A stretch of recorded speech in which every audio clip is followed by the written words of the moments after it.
अस्सलामु अलैकुम वरहमतुल्लाहि वबरकातुहू।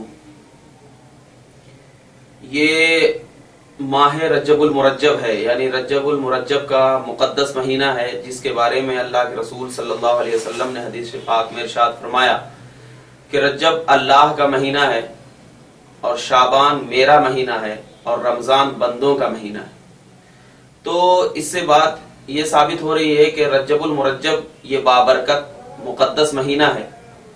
इसमें बहुत सारे आमाल किए जाते हैं, जैसे कि कुछ लोग हजरत ख्वाजा खाजगा रहमतुल्लाहि ताला अलैह की नियाज दिलाते हैं, ईसाले सवाब करते हैं।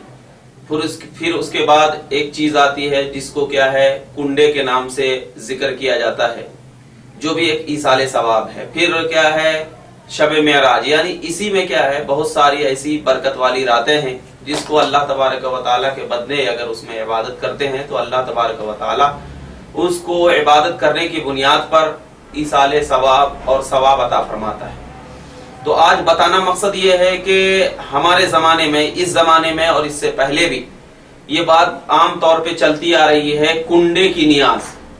तो क्या कुंडे की नियाज दिलाना शरीयत में बिदअत है या जायज है या मुस्तहब है?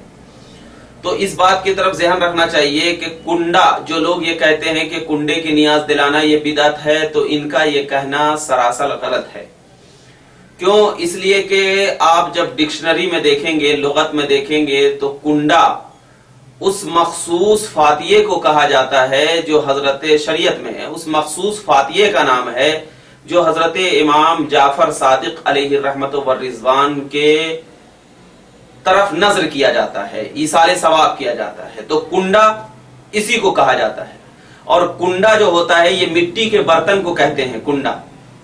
कुंडा जब मिट्टी का बर्तन है, और अल्लाह के रसूल सल्लल्लाहु अलैहि वसल्लम ने मिट्टी के बर्तन में खाना खाना, मिट्टी के बर्तन में पानी पीने को सुन्नत करार दिया है, यानी अल्लाह के नबी सल्लल्लाहु अलैहि वसल्लम की सुन्नत है मिट्टी के बर्तन में खाना। तो अगर कोई शख्स फातिया जो कि जायज है, ईसाले सवाब जो कि जायज है, यानी हदीस पाक से इसका सबूत है कि ईसाले सवाब करना जायज है, जैसे कि मुस्लिम शरीफ की हदीस पाक में है, अल्लाह के रसूल सल्लल्लाहु अलैहि वसल्लम के मुक़द्दस सहाबा हजरत अबू हुरैरा की बारगाह में एक शख्स आया और आने के बाद कहा, ए अबू हुरैरा, मेरी वालदा का इंतकाल हो गया है, क्या करे? तो हजरत अबू हुरैरा ने कहा कि मैंने रसूलुल्लाह सल्लल्लाहु अलैहि वसल्लम को फरमाते हुए सुना कि जब किसी वालदा का इंतकाल हो जाए तो 2 रकात नमाज पढ़ो और इस नमाज का सवाब अपनी वालदा के रूह को पहुंचो, अल्लाह ताला इसका सवाब अता फरमाएगा। तो ये ईसाले सवाब है। और बहुत सारी बुखारी में भी इसकी हदीसें मशहूर है, जैसा कि हजरत साद रदियल्लाहु ताला अन्हा की वालदा का इंतकाल हो गया तो उन्होंने कुआं खुदवा दिया। बहुत सारी चीजें हैं। तो मतलब यह है कि ईसाले सवाब यानी क्या है, जिक्र व अस्कार करके, कुरान पाक की तिलावत करके, नमाज पढ़ के, सदका दे करके, इसका सवाब हम गैर को पहुंचा सकते हैं। तो फातिया भी ये क्या है, ईसाले सवाब है।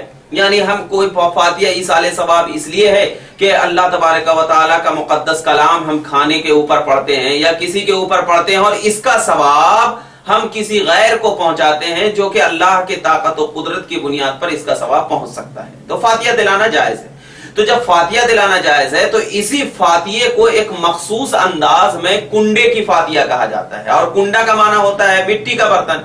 तो आम तौर पर 22 रजबुल मुरज्जब को कोई भी अल्लाह का बंदा मिट्टी के बर्तन में अगर कोई हलाल चीज रख कर अल्लाह तबारक व तआला का कलाम पढ़ता है और उस कलाम का सवाब किसी गैर को पहुंचा जाता है, तो ये शिर्क और बिदअत कहां हुआ? ये तो सवाब का काम हुआ। क्योंकि जब कुरान पढ़ना सवाब, कुरान को देखना सवाब, तो अब अगर इस कुरान को पढ़ना सवाब जो अल्लाह का कलाम है, तो इस कुरान को जो कि रसूलुल्लाह की सुन्नत है, मिट्टी का बर्तन और हलाल चीज है उसमें, तो अगर हलाल चीज को जमा करके हम कलामुल्लाह की आयत पढ़कर सवाब पहुंचा रहे हैं तो इसी का नाम फातिया है और ये बिल्कुल जायज है।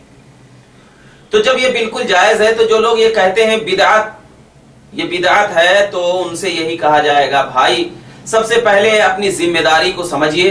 क्योंकि क्या है, किसी भी चीज को कुरान और हदीस के तरीक़ेकार को अपनाने के बाद अगर उस शख्स वो उसको बिदअत कह रहा है और उसको ये चीज कह रहा है तो ये बिल्कुल गलत बात है। हाँ, तो लिहाजा आपको मालूम हो गया कि कुंडे की फातिया कोई बिदअत नहीं बल्कि क्या है, ईसाले सवाब का एक जरिया है। और ये जरिया हम क्या है, हजरत इमाम जाफर सादिक अलैहि रहमत व रिजवान को पहुंचाते हैं, جس کی وجہ سے ہم اپنا فائدہ ڈھونڈتے ہیں، کیونکہ امام جعفر صادق علیہ رحمت و رضوان یہ اہل بیت سے ہیں، اور اہل بیت کے بارے میں اللہ تبارک و تعالیٰ نے فرمایا وَطَهِّرْكُمْ تَطْهِيرًا، یعنی اللہ تبارک و تعالیٰ نے ان کو پاک کر دیا ہے۔ تو جس کی پاکی کا ثبوت قرآن میں ہو جائے، اگر ان کے ذریعے طفیل صدقے طفیل ہماری بگڑی بن رہی ہو تو اس میں کوئی بدعت اور شرکی کی کہاں بات رہی۔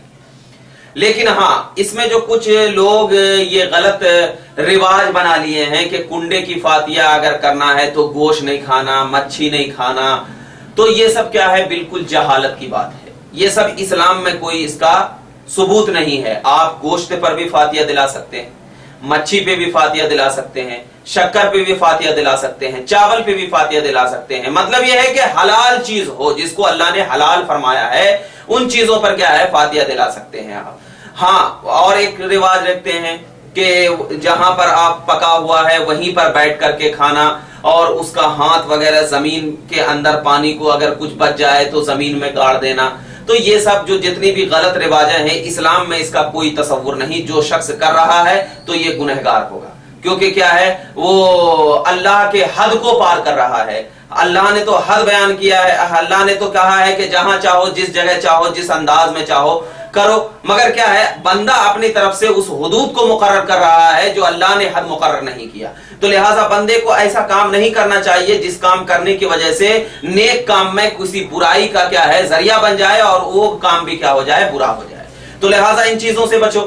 ہاں، کیونکہ آپ کو میں ایک سمپل مثال دیتا ہوں کہ حضرت امام جعفر صادق کی فاتحہ دلا رہے ہیں آپ، اور آپ اتنا اہتمام کر رہے ہیں۔ چلو، اہتمام کرنا بالکل درست ہے، پاک صاف رہنا یہ ہر ایک انسان کا شعار ہے کہ انسان پاک رہے، غسل کرے، وضو کرے، قرآن کو پڑھے، زیادہ ثواب ہوگا۔ پاک صاف رہنا الگ، لیکن یہ چیزیں کہ فلاں کنڈیشن ہے کہ یہیں پر بیٹھ کے کھانا، کوئی لیڈیز ناپاک ہو تو اس کو نہیں دینا، یہ سب جو کنڈیشن ہے یہ اپنی طرف سے لگایا جا رہا ہے۔ اسلام میں اس کا کوئی تصور نہیں ہے۔ کیوں آپ یہ کنڈیشن لگا کر اس بات کی طرف دے رہے ہیں کہ جب 12 ربیع الاول آتی ہے تو روڈوں پہ آپ شربت بانٹتے ہیں، روڈوں پہ آپ کھانا کھلاتے ہیں، اور جب 22 رجب المرجب آتی ہے تو آپ کیا ہے؟ ایک دم بالکل کنڈیشن لگا دیے۔ تو مطلب یہ ہے کہ اس یعنی 12 ربیع الاول کے فاتحے سے زیادہ عظمت والی فاتحہ 22 رجب المرجب کی ہوئی، حالانکہ ایسی ذات تو نہیں ہے، کیونکہ ذات 12 ربیع الاول کی بڑی ہے، حضور اکرم صلی اللہ علیہ وسلم کی ذات بڑی ہے۔ تو لہٰذا اب یہ سب کنڈیشن لگا کر کے بالکل درست نہیں ہے،